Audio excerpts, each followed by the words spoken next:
Welcome all of you. आप सभी का स्वागत है पीपी टेक्नो प्रोग्राम में। आज हम पढ़ने वाले हैं मोबाइल स्टेशंस क्या होते हैं, मोबाइल हमारे वर्क कैसे करते हैं। जब हम मोबाइल फ़ोन से किसी को कॉल करते हैं तो प्रोसेस कैसे होती है, मतलब पीछे की प्रोसेस कैसे होती है, कॉल को कैसे मैनेज मेंटेन किया जाता है। ठीक है, सिम क्या होती है, उसके अंदर के पार्ट्स क्या होते हैं, वो आज हम देखने वाले हैं। तो आप फर्स्ट ऑफ ऑल हम देख रहे हैं कि व्हाट इज मोबाइल टेलीफोनी। तो मोबाइल टेलीफोनी के अंदर सबसे पहला वर्ड आता है मोबाइल स्टेशन। तो मोबाइल स्टेशन क्या होते हैं? Mobile stations communicate the information with the user and modify it to the transmission protocol of the air interface to communicate with the BSS। तो सबसे पहले जब हम कॉल करते हैं अपने मोबाइल फोन से तो क्या होता है, कहाँ जाते हैं वो मोबाइल स्टेशन के पास। मीन्स मोबाइल स्टेशन के अंदर उस कंपनी के कॉल्स को हैंडल करने की, मैनेज करने की सारी प्रोसेस होती है उस कंपनी के बस स्टेशन के अंदर। ठीक है, तो वो कैसे हैंडल होते हैं वो मैं आपको आगे बताने वाली हूँ। बीएसएस क्या होता है, बीटीएस क्या होता है। तो फर्स्ट ऑफ ऑल आजकल हम जो मोबाइल फ़ोन से बात कर रहे हैं वो कैसी कम्युनिकेशन है, वायरलेस। ठीक है, विदाउट वायर। जो वायरलेस कम्युनिकेशन होती है वो किसके थ्रू होती है? एयर के थ्रू। इसीलिए तो इतनी फास्ट हम इंडिया में बैठे पर्सन अदर कंट्री में बैठे पर्सन से बात कर सकता है ना। तो पूरी प्रोसेस कैसे ट्रांसफर होती है, हमारी वॉइस हमारा कैसे स्पीड में पहुंच जाती है इतनी दूर। ठीक है, हजारों किलोमीटर दूर बैठे व्यक्ति से हम कैसे बात करते हैं, वो सारी प्रोसेस आज हम देखने वाले हैं। तो the user information communicate with the mobile station through a microphone, speaker, speech keyboard या एसएमएस। आप किसी के भी थ्रू आप बात कर सकते हो, आप माइक्रोफोन लगा के, स्पीकर के थ्रू, ठीक है, कीबोर्ड के थ्रू मैसेज डिस्प्ले कर, मैसेज टाइप करके। ठीक है, चाहे क्या केबल कनेक्शन हो या विदाउट केबल हो। ठीक है, तो दोनों ही वे में हम बात कर सकते हैं। तो मोबाइल स्टेशन के पास मेनली दो इक्विपमेंट होते हैं, दो कंपोनेंट्स होते हैं उसके। फर्स्ट होता है मोबाइल इक्विपमेंट, सेकंड होता है subscriber identity module. Mobile equipment क्या होता है समझ लीजिए। Mobile equipment mean simply mobile phone. जब आप न्यू मोबाइल परचेज करते हैं तो वो मोबाइल जब आप परचेज करते हो तो उसके अंदर सिम नहीं होती है, वो सिंपली एक डिवाइस होती है। ठीक है, एक बॉक्स होता है। जब तक उसके अंदर सिम नहीं होगी तब तक आप क्या कर बात नहीं कर पाएंगे, उसे यूज नहीं कर पाएंगे। ठीक है, तो mobile equipment simply a device just like a this. ये आपको समझ में आ रहा होगा। ठीक है, जब बॉक्स में पैक होकर आपको बिल्कुल न्यू फोन आता है विदाउट सिम के तो वो क्या है, एक मोबाइल इक्विपमेंट है। ठीक है, तो मोबाइल इक्विपमेंट होते क्या है, ठीक है, और उसके साथ साथ होती है सिम। विदाउट सिम आप मोबाइल फोन यूजलेस है ना, कुछ यूज का नहीं है, आप कॉल ही नहीं कर पाएंगे।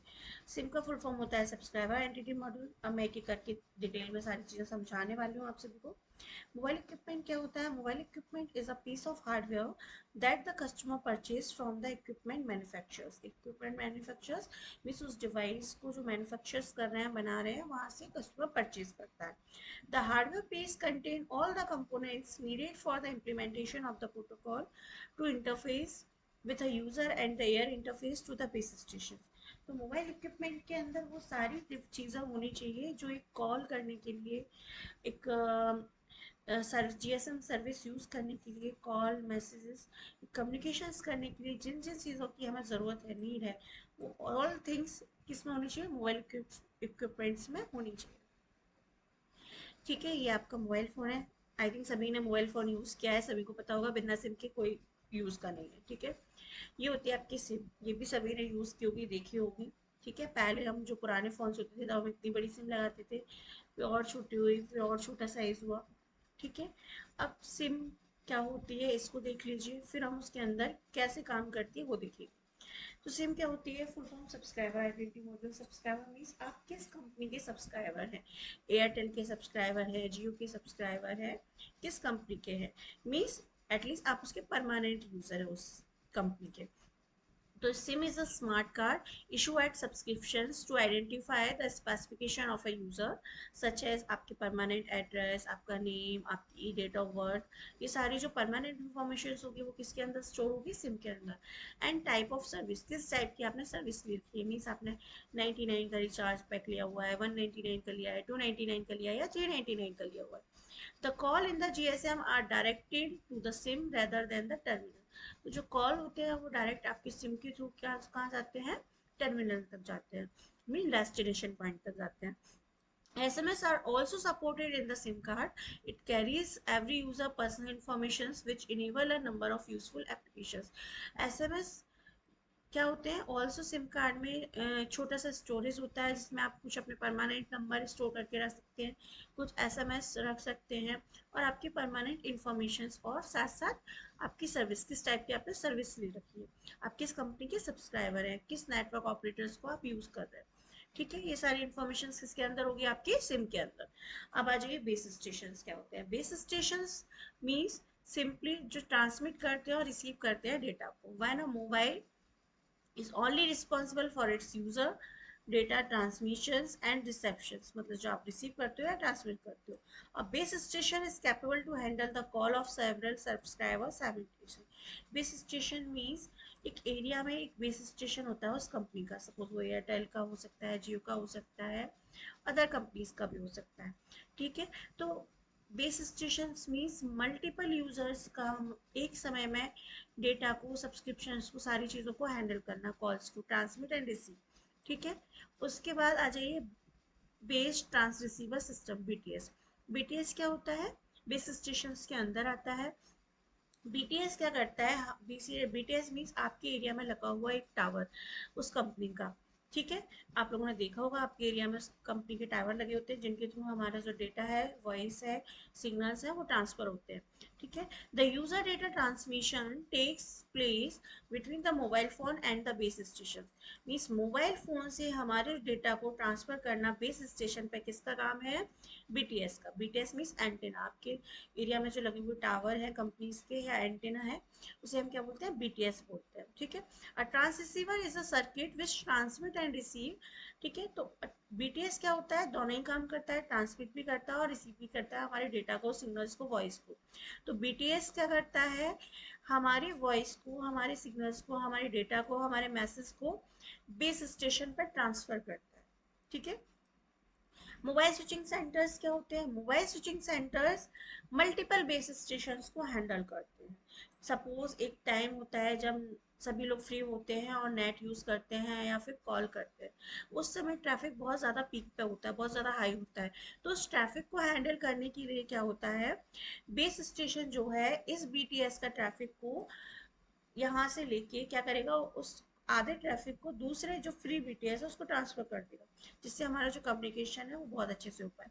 सपोज देखिए, ये जो सिग्नल्स आपको दिखाई दे रहे हैं ना, अगर हमारा जो डेटा है, हमारे जो सिग्नल्स हैं, हम बोलते हैं ना सिग्नल वीक आ रहे हैं या टावर कम आ रहे हैं, तो अगर ये हमारे सिग्नल वीक आ रहे हैं तो हमारा कम्युनिकेशन स्टेब्लिश नहीं हो पाएगा या अच्छे से नहीं हो पाएगा, रुक रुक के हमारी, हमें जो बात सुनाई देगी वो कट कट के सुनाई देगी, या सामने वाले पर्सन को हमारी बात नहीं सुनाई दे रही होगी, या फिर किसी और की वॉइस ओवरलैपिंग हो रही होगी, हमें सुनाई दे रही होगी, मीन्स इंटरफेरेंस हो रहा है। कुल मिला के हमारा जो कम्युनिकेशन है वो बहुत अच्छे से नहीं हो पा रहा है।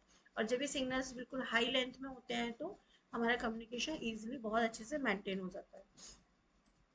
इसको एक और तरीके से समझ सकते हैं हम, जब हम नेट यूज करते हैं, अगर नेट के सिग्नल्स वीक हो रहे होते हैं तो फिर क्या होता है, हम एक वेबसाइट को ओपन करने में हमें बहुत वेट करना पड़ता है, या वेब पेज को ओपन करने में बहुत टाइम लगता है, या एक मेल सेंड करने में बहुत टाइम लगता है। लेकिन यही सिग्नल की स्ट्रेंथ अगर बहुत अच्छी आ रही हो, ठीक है, तो फिर क्या होता है, हमारी जो वेबसाइट्स है वो फास्ट फास्ट ओपन होती है, हमारा फास्ट तुरंत काम हो जाता है। मीन्स सिग्नल वीक है तो कम्युनिकेशन देरी से होगा, मीन्स ट्रैफिक ज़्यादा है, और सिग्नल बहुत अच्छे है, मीन्स ट्रैफिक कम है, तो हमारा कम्युनिकेशन बहुत फास्ट हो जाएगा, इजिली मेंटेन हो जाएगा। समझ में आया, मोबाइल स्विचिंग सेंटर मेनली किसको हैंडल करता है, मल्टीपल बेस स्टेशन को।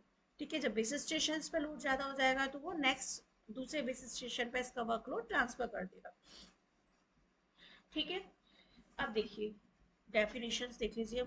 B MSC is the hardware part of the wireless switching switch that can communicate with the public switch telephone network. ठीक है, ये क्या करता है, स्विचिंग को पब्लिक स्विच, जो मतलब पब्लिक का जो टेलीफोन नेटवर्क है उसको स्विचिंग का काम करता है, स्विच मतलब ट्रांसफर करने का काम करता है। ठीक है, स्विचिंग यूजिंग द सिग्नलिंग, और जो स्विचिंग टेक्निक्स है वो SS7 प्रोटोकॉल्स को यूज करती है, as well as other MSc.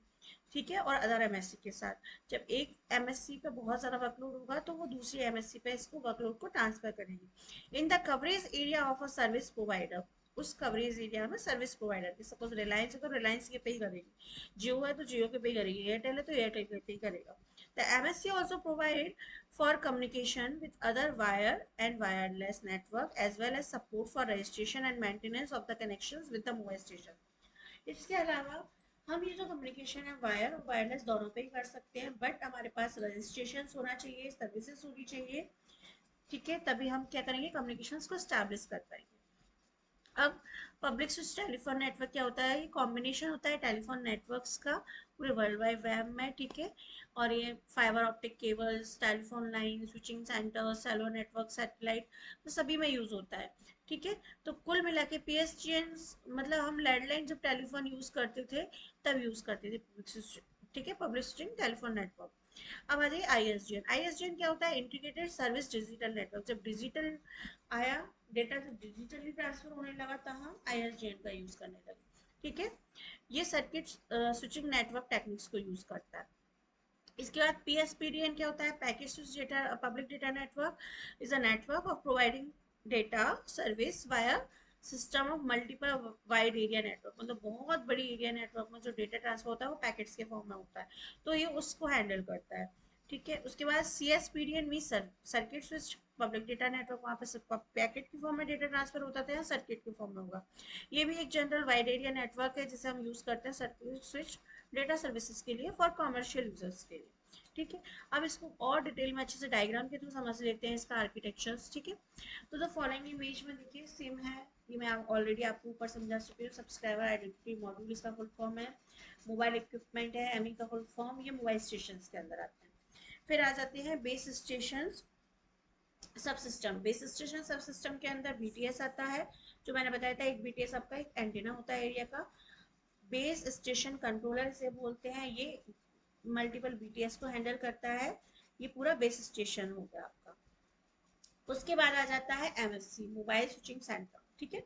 Mobile switching centre क्या करता है, मल्टीपल बीएससी को हैंडल करता है, ठीक है। और इसके अंदर ये चारों चीजें होती है, वीएलआर, एचएलआर, ईआईआर और एयूसी, ठीक है। ये ऑलरेडी मैं अभी आपको प्रीवियस स्लाइड में समझा ही चुकी हूँ। अब समझ लीजिए वर्क कैसे करता है। देखिए ये होता है फ्रंट एंड जो हमारे हाथ में होता है, हमें दिखाई देता है, ठीक है। इसके अंदर दो पार्ट होते हैं, सिम होती है, ठीक है, सिम मैं समझा चुकी हूँ, सब्सक्राइबर आइडेंटिटी मॉड्यूल, ठीक है। और इसके साथ साथ क्या होता है, मोबाइल इक्विपमेंट होता है। मोबाइल इक्विपमेंट और सिम के थ्रू हम क्या करते हैं, मोबाइल को यूज कर सकते हैं, कॉल कर सकते हैं, ठीक है। और इसके अलावा जब हम कॉल करते हैं तो हमारा कॉल कहाँ जाता है, ट्रांसफर होता है उस एरिया में जो लगा टावर है उस कंपनी को, उसके अंदर जिसे हम बीटीएस बोलते हैं, ठीक है। बीटीएस क्या होगा, हमारे कॉल को मैनेज करेगा और उसको बीएससी के पास सेंड करेगा। जब ट्रैफिक ज्यादा होता है, एक समय होता है जब लोग फ्री होते हैं, मोस्टली कॉल करते हैं, तो जब ट्रैफिक बीटीएस के पास ज्यादा होगा तो बीटीएस क्या करेगा, उस ट्रैफिक को बेस स्टेशन कंट्रोल के पास ट्रांसफर कर देगा। और यहाँ ट्रांसफर करने के बाद क्या करेगा, ये बीएससी दूसरा बीटीएस को देखेगा जो फ्री हो, उसके बाद इसका ट्रैफिक को वहां पे ट्रांसफर कर देगा, ठीक है। उसके बाद क्या होगा, इस पूरी प्रोसेस को हम बोलते हैं मिडिल लेयर, और ये पूरे को हम बोलते हैं बेस स्टेशन या बेस सब स्टेशन, ठीक है। एमएससी क्या होता है, मोबाइल स्विचिंग सेंटर, ठीक है, या मोबाइल स्विचिंग कंट्रोल, ठीक है। ये क्या करता है, मल्टीपल बीएससी को हैंडल करता है। जब यहाँ पे ट्रैफिक ज्यादा होता है एक बीएससी पे, तो ये इस एक बीएससी का ट्रैफिक को दूसरे बीएससी पे ट्रांसफर कर देता है, ठीक है।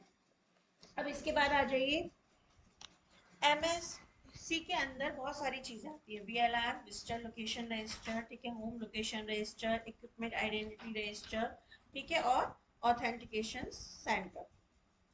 क्या होते हैं ये, समझ लीजिए इनको, ठीक है। देखिए होम लोकेशन रजिस्टर क्या होता है, होम लोकेशन रजिस्टर के अंदर परमानेंट आपकी इंफॉर्मेशन होती है, ठीक है।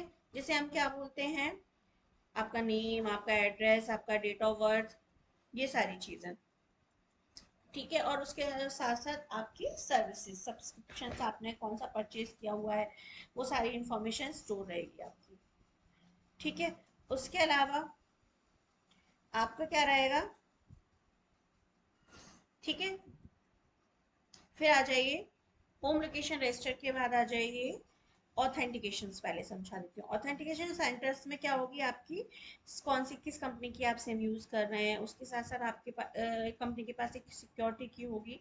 उस सिक्योरिटी की के थ्रू आपकी जो इंफॉर्मेशन है वो सिक्योरली सेव होगी, मतलब मिसयूज नहीं होगा उसका।